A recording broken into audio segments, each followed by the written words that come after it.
After 8 years of marriage, I asked my wife for a divorce.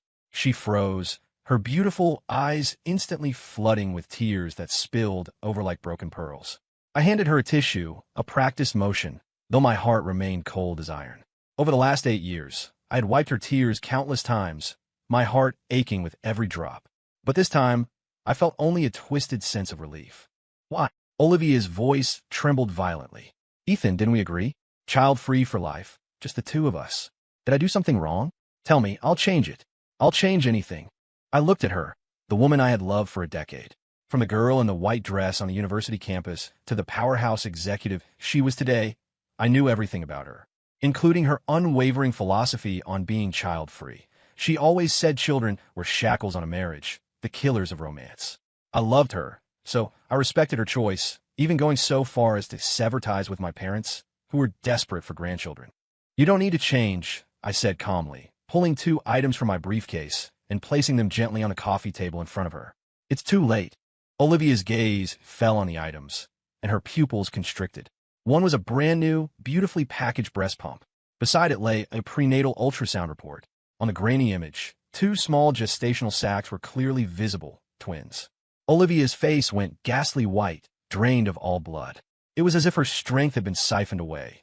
She staggered back and collapsed onto the sofa, her lips moving, but not a single word came out. I took a step forward, looking down at her, my voice laced with ice. You always told me to look out for your best friend, Chloe. You said she was struggling on her own. When she wasn't feeling well recently, you were the one who asked me to drive her to the hospital. This ultrasound is hers. I paused, then delivered the cruelest sentence in the flattest tone I could muster. The twins in Chloe's womb. You arranged the surrogacy, didn't you? Using my sperm. I expected Olivia to break down, to deny it, to scream hysterically. But she didn't. She just stared at me, her tears flowing harder, but her eyes held a desperate madness I couldn't comprehend. Yes, she suddenly shrieked, her voice shattering the false peace our home had maintained for 8 years. I arranged it. Ethan, didn't you want kids? Didn't your parents pressure you every day? I'm giving you children. I found someone to carry them for you. Isn't this what you wanted? Why are you divorcing me? What I wanted? I let out a cold, absurd laugh. Olivia, what exactly do you think I am? A breeding tool? You preach about loving me, about being child-free. Yet behind my back, you orchestrated this massive deception. Did you ask for my consent? Did you ever respect me? My anger erupted like a volcano, 8 years of suppressed grievances exploding in an instant. You want to enjoy the freedom of a child-free life, yet use a child to shut my parents up, all to tie me to you completely. You're calculated, Olivia. Did you think I knew nothing? I yanked open a drawer and slammed a stack of photos and documents onto the table. Did you think I didn't know about your private meetings with that fertility specialist? Did you think I couldn't trace the $75,000 you wired to Chloe for nutritional expenses? You even bought a crib and hid it in the back of the storage unit, thinking I'd never find it. Every word was a knife, plunging deep into Olivia's heart. Her face was as white as a sheet, her body shaking like a leaf in a storm. And this, I picked up the breast pump, waving it mockingly. You prepared thoroughly. Once Chloe gives birth, you plan to bring the babies home, claim we adopted them, and then play the role of the gentle mother, using this to pretend you're nursing. No, it's not like that. Olivia finally broke. She lunged forward, trying to hug my legs, but I dodged her in disgust. She fell to the floor, sobbing uncontrollably. Ethan, I was wrong. Please forgive me. Don't divorce me, okay? I can have them. I'm willing to carry your child now. We can stop the arrangement with Chloe. We'll have our own. Watching her humble herself into the dust, I felt no softness. There is no grief greater than the death of hope. When the dam of trust is destroyed by lies, only ruins remain. Olivia, do you know what disgusts me the most? I squatted down to eye level with her, enunciating every word. It's your self-righteous, child-free theory. You did not want kids. You just didn't want to bear the hardship yourself. So you treated your best friend as a breeding vessel and me as a fool who provides the seed. You are too selfish. Enough. I stood up, straightening my suit jacket, returning to my usual calm and restraint. The lawyer's letter will be sent to your office tomorrow. This apartment is in my name. Move out as soon as possible. For the sake of the years we spent together, financially, I won't shortchange you. With that, I opened the door without looking back and walked out of the home I once considered my entire world. The door slammed shut with a heavy thud behind me, cutting off Olivia's gut-wrenching cries. I leaned against the cold wall of the hallway, exhaling a long breath. 8 years of marriage, like a carefully choreographed play, had finally ended, and I was just a pathetic clown who had only now realized his role. The divorce proceedings were more difficult than I imagined. Olivia refused to sign. No matter how generous the settlement terms my lawyer proposed, she had only one response: I won't divorce. She began calling and texting me frantically. The content was invariably confessions of regret and begging. After I blocked her number, she started waiting downstairs at my office building. She wore her sharp professional suits, but her makeup was ruined by tears, looking like a wandering spirit. My colleagues' eyes changed when they looked at me, filled with a mix of sympathy and judgment. In their eyes, I was the heartless man abandoning his devoted wife. Exhausted, I took a leave of absence and retreated to my parents' house in the suburbs. My parents had long been cold toward me because of my unfilial refusal to have children. When I brought up the divorce, they actually seemed relieved. Good riddance. My mother piled food on my plate, her tone triumphant. I never liked that Olivia, strutting around, acting important with her career, but can't even produce an egg. What kind of woman is that? Son, listen to your mother. Once you're clean of this, I'll introduce you to someone nice. I guarantee you'll be holding a fat baby boy within a year. My father smoked silently nearby. Finally, he crushed his cigarette and said gravely, Ethan, about the children. Think it through yourself. But regarding Olivia, don't be too ruthless. You were husband and wife, after all. I smiled bitterly. Think it through? I had thought it through long ago. My love for Olivia had been worn down by day after day of coldness and arguments, and the moment her carefully planned surrogacy scam was exposed, it turned to ash. I even began to doubt if we ever had love between us. Or was I, from the very beginning, just a suitable, controllable partner in her life plan? During that time, Chloe became my only emotional outlet. She texted me every day, asking how I was, carefully comforting me. Her messages were filled with concern for my physical and mental state. Ethan, don't be too sad. Leave. She just loved you too much and used the wrong method. Don't blame her. The doctor says the babies are very healthy. I'm eating well every day, don't worry. I did a 4D ultrasound today. They're so cute. One looks like you, one looks like Liv. I took photos, do you want to see? Looking at the blurry ultrasound image, a complex emotion surged in my heart. Those were my children, coming into this world in a way I never expected. I had anticipation and guilt toward them, but the joy of becoming a father was missing. I felt equally guilty toward Chloe. She was Olivia's best friend, dragged into our marital mess, becoming the most innocent victim. I asked Chloe to meet at a quiet coffee shop. She wore a loose maternity dress, her belly clearly showing. Her face held a trace of pregnancy puffiness, but her eyes remained clear. Ethan, she smiled nervously when she saw me. Thank you for everything. I pushed a bank card across the table. There's $150,000 in this account. I know it doesn't make up for anything, but it's a token of my gratitude. After the children are born, I'll give you another sum, enough to keep you comfortable for the rest of your life. I will take responsibility for raising the children. Chloe froze. She didn't touch the card. Instead, her eyes reddened. Ethan, I'm not doing this for money, she whispered. I did it for Liv. She said this was the only way to save your marriage. She said you actually wanted kids badly, but you held back for her sake. She said every time she saw you playing with relatives' kids, your eyes were full of envy. She said your relationship with your parents was getting worse because of this. She said she felt like a sinner, driving you crazy. Every word Chloe spoke was like a heavy hammer striking my heart. I had always thought it was Olivia who didn't want children. Turns out, she knew everything. She knew my longing, my forbearance, my pain. But she chose the most extreme, hurtful way. Why didn't she just tell me? My throat felt dry, my voice raspy. Chloe shook her head, her face full of pity. I don't know. She said she didn't dare. She was afraid if you knew the truth, you'd think she was damaged goods, that you'd leave her. So she decided to become a liar instead. I laughed self-deprecatingly. What is this? Some kind of dark comedy? That conversation deepened my resentment toward Olivia. She hadn't just deceived me. She had exploited her best friend. Before the second court hearing, my lawyer handed me a new file. Mr. Cole, this is what we found. 6 months ago, Mrs. Cole consulted several overseas medical institutions regarding the legality of egg donation and surrogacy. The lawyer's expression was serious.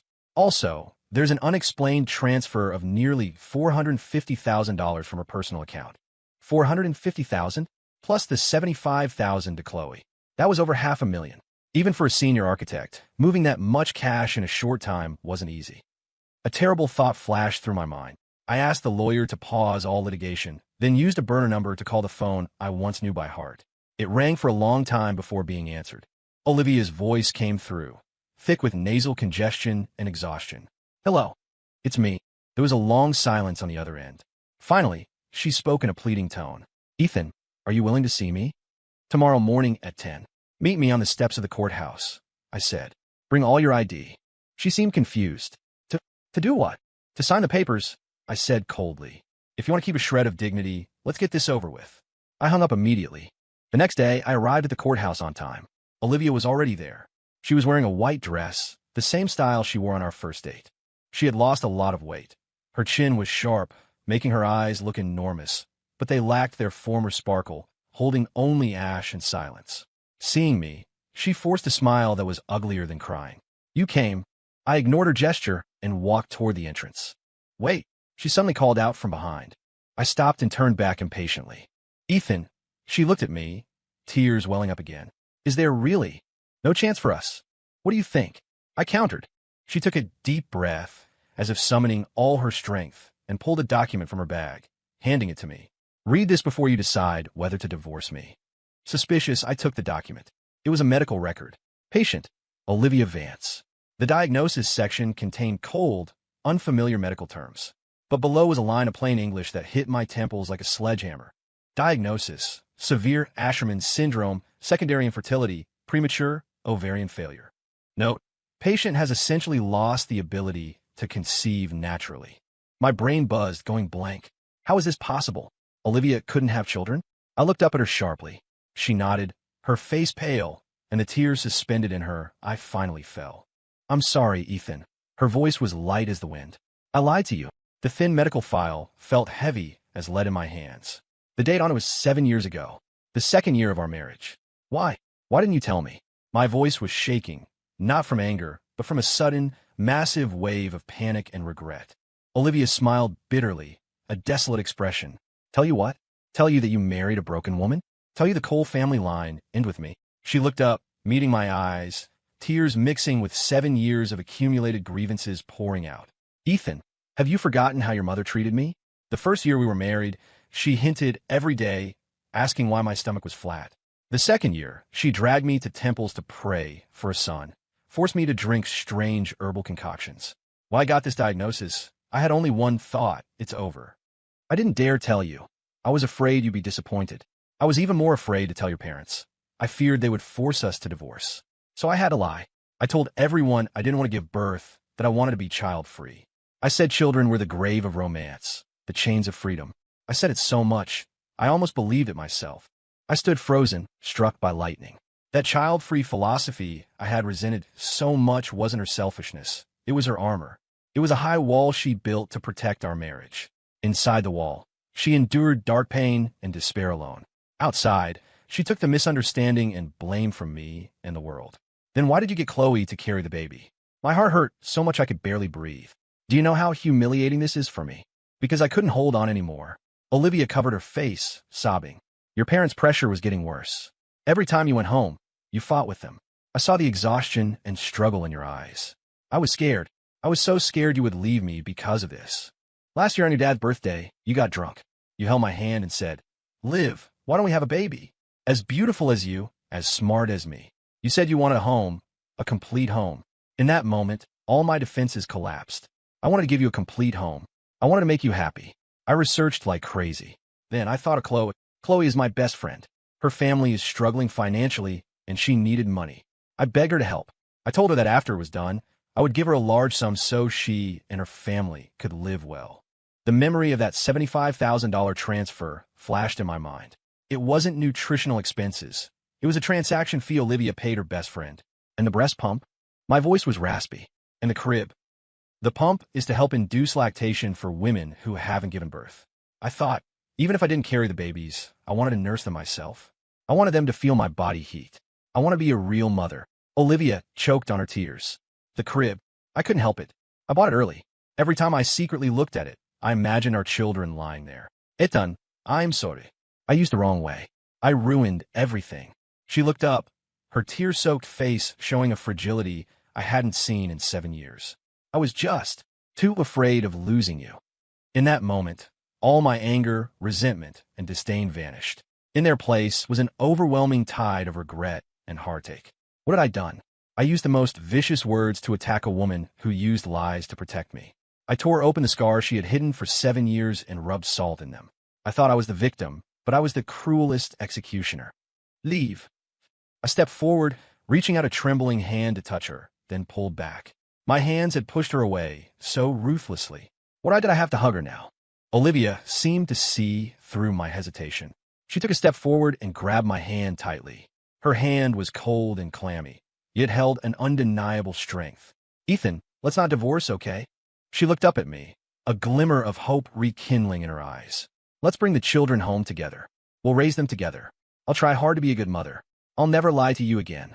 My eyes couldn't hold back the redness any longer. I nodded vigorously and pulled her tightly into my arms. This embrace was 7 years late. I'm sorry. Leave. I buried my face in her hair, my voice hoarse. I'm sorry. That day, we didn't walk into the courthouse. We walked hand in hand back to the home that had nearly fallen apart.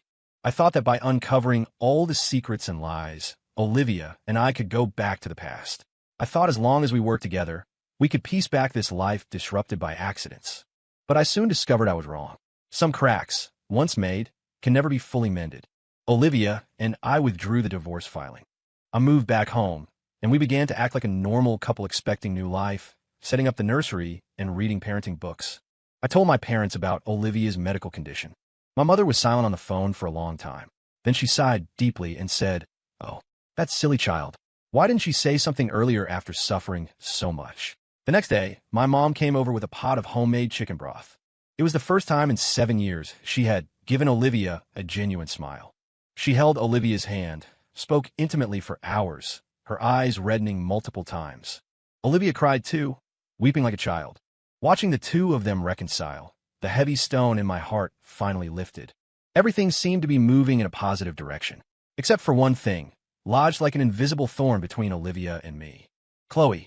After Olivia's secret was revealed, Chloe's existence became incredibly awkward.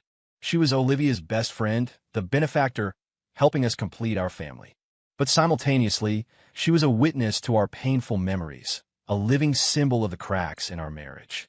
Olivia proposed that after the birth, we cut ties with Chloe completely, giving her enough money to start a new life in a different city. It's better for her, and for us, Olivia said, her eyes shifting away. I agreed. I didn't want to see Chloe anymore. Seeing her reminded me of my own stupidity and cruelty and the hurt I caused Olivia. However, as Chloe's due date approached, things started to feel wrong. First, it was the money.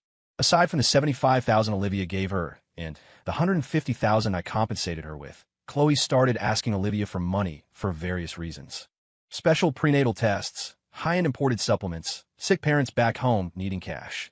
The amounts weren't huge, a few thousand to 10,000 at a time, but the frequency was high.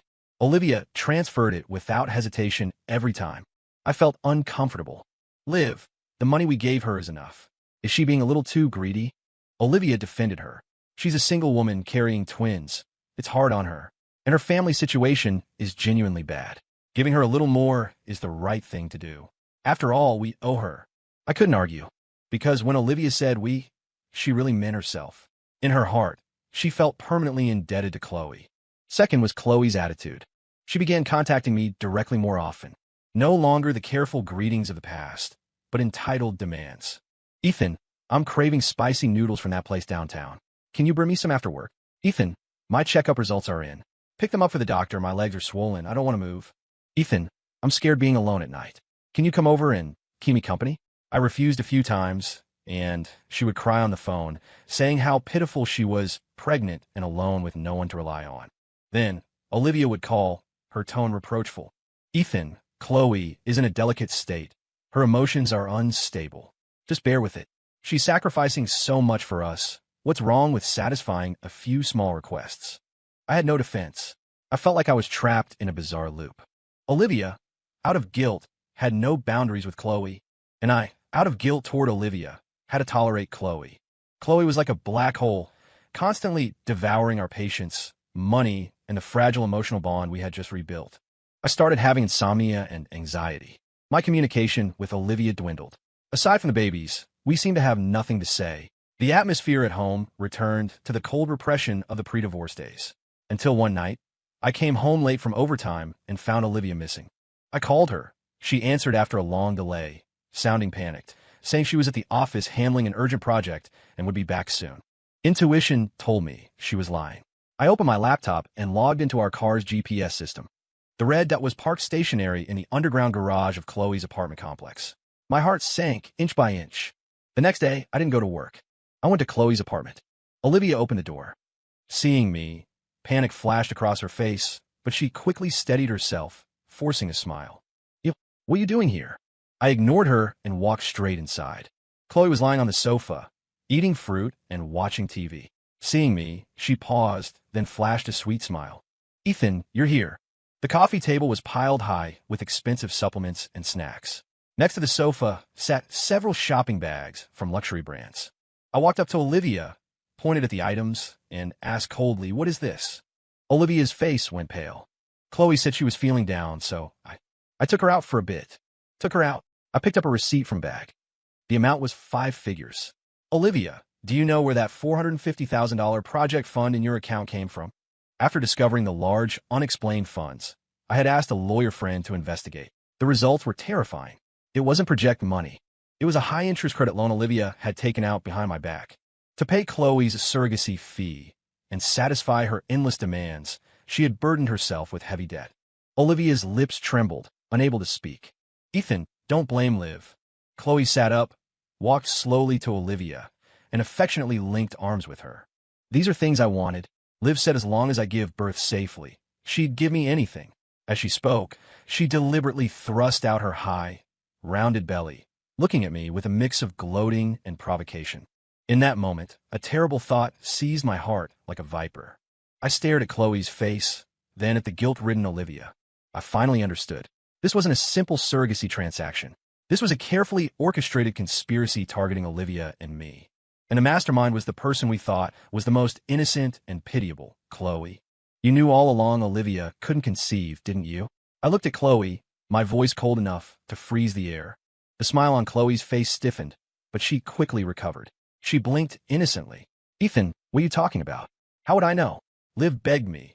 That's why I agreed to help. Really? I sneered. I pulled a small USB drive from my pocket and plugged it into the living room TV. The screen lit up, playing a video. In the video, Chloe was talking to a man in a cafe. I recognized the man. He was the fertility specialist Olivia had consulted. Because that consultation fee had bothered me, I hired a private investigator to look into him. The result was shocking. The doctor was Chloe's distant cousin. In the video, Chloe's voice came through clearly. Cousin, thanks for this. That fake medical report was flawless. Olivia, that idiot, cried her eyes out when she saw it. She believes every word. And Ethan, he must be dying of guilt now, thinking he wronged Olivia. He'll only treat her better from now on. Once I have the kids, Olivia will give me a huge payout to leave. Then, I'll say the babies can't be without their birth mother and refuse to go. Ethan will be guilty. Olivia will be soft-hearted. They won't be able to do anything. I can move into their house legitimately. Once I'm in, how can that sickly Olivia compete with me? Ethan will be mine sooner or later. By then, the kids, the man, the money, it'll all be mine. The video ended. The living room fell into a deathly silence. Olivia looked like her bones had been removed. She slumped to the floor. She stared at Chloe in disbelief. The face she once trusted implicitly now radiated only shock and bone-chilling cold. Chloe, you. Her voice shook uncontrollably. Why? Chloe's face turned from red to white, then to a sickly green. She knew it was over. The mask was torn to shreds. She dropped the pretense, her face twisting into an expression of malice and madness. Why? She shrieked, pointing at Olivia. You have the nerve to ask me why, Olivia? Since college, everyone only ever saw you. You had a rich family, you were pretty, you had good grades. All the guys chased you. And me? I lived in your shadow, like a pathetic sidekick. I liked Ethan. I liked him since freshman year. But he only had eyes for you.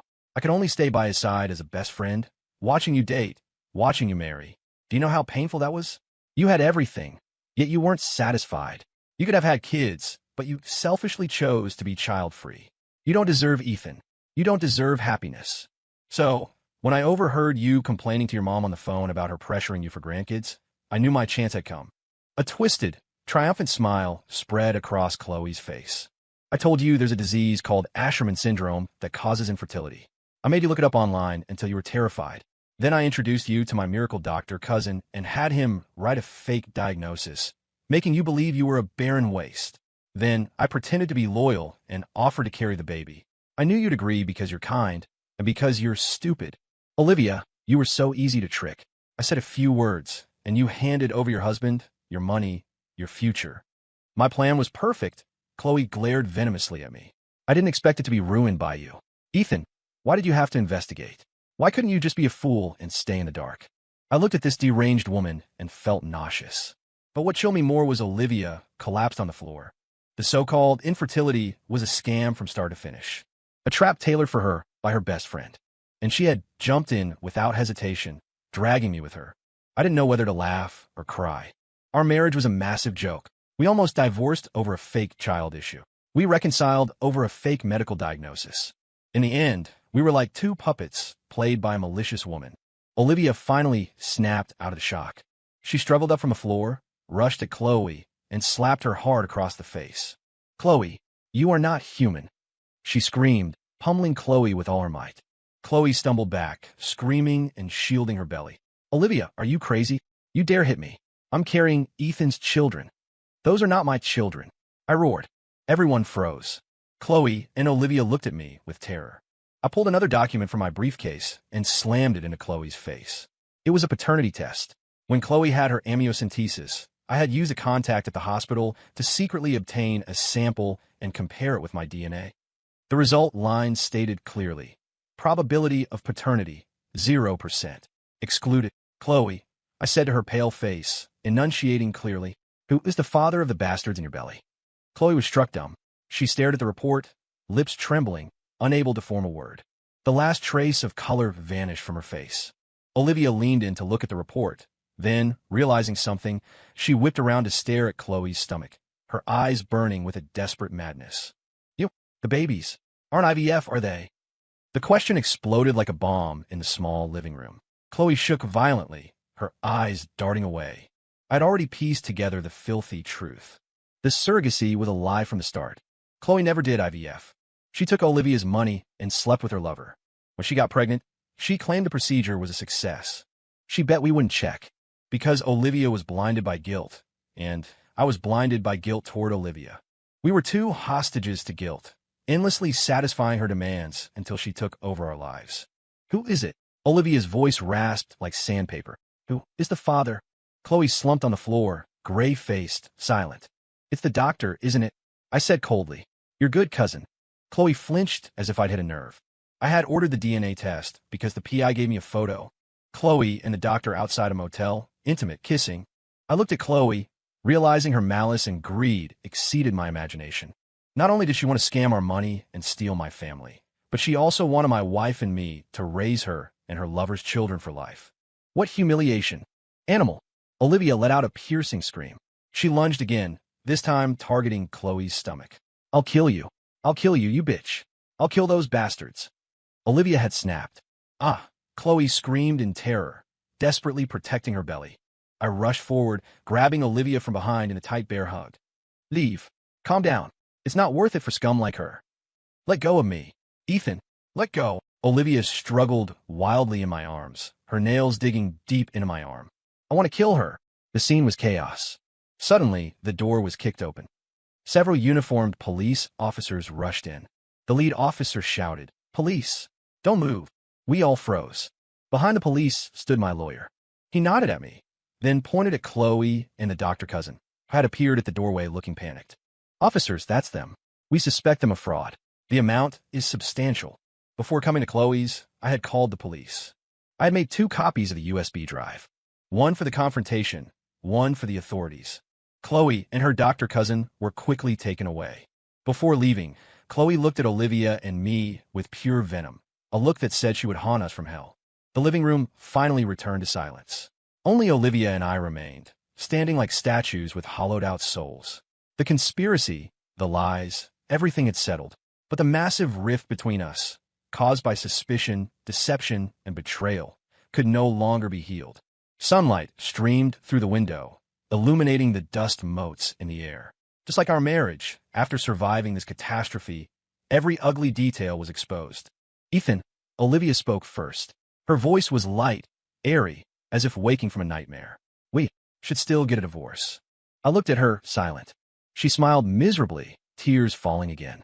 "You see, after going in such a big circle, we're back to where we started." "Yes, back to the start. But some things had changed forever." "You aren't infertile, are you?" I asked. Olivia nodded, then shook her head. "Physically, no.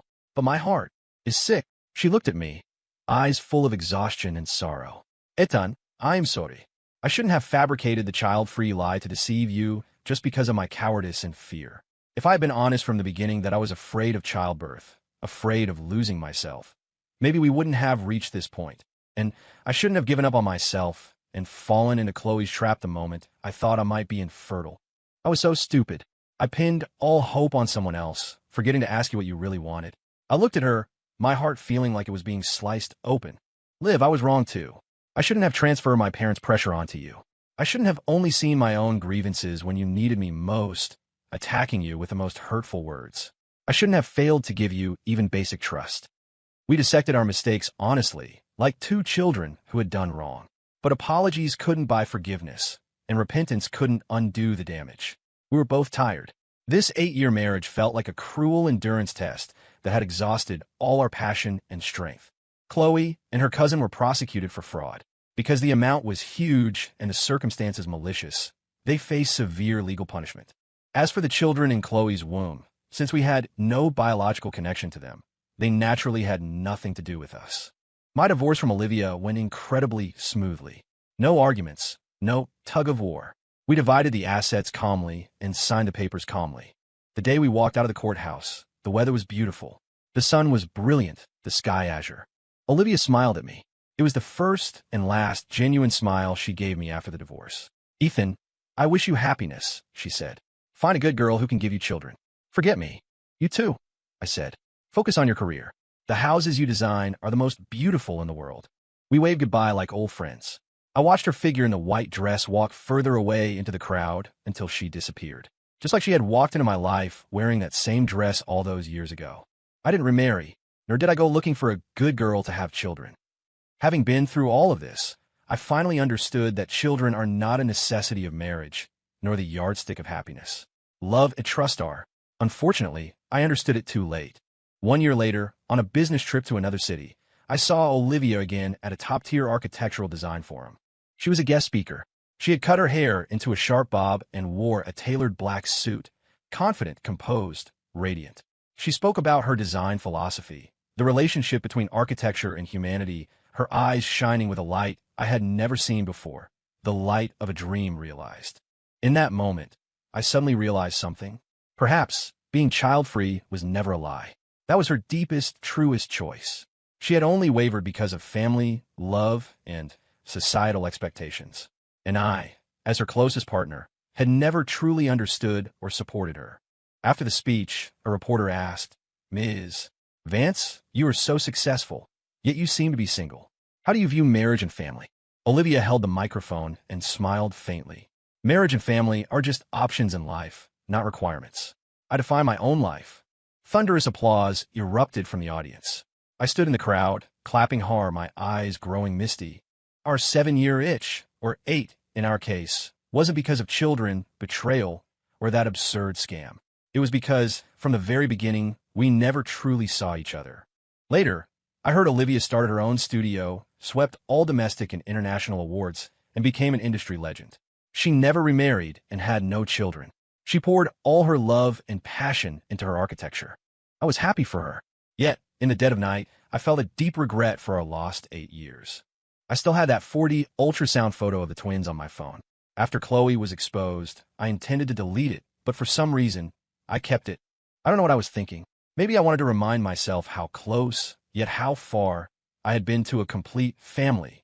Maybe I wanted to warn myself never to make the same mistake. Or maybe, simply to feel a shred of pity for those 2 little lives that had nothing to do with me, yet had caused such a massive wave in my existence.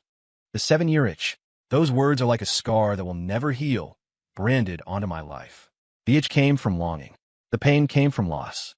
And in the end, only endless regret remains, gnawing at me through the long rest of my life.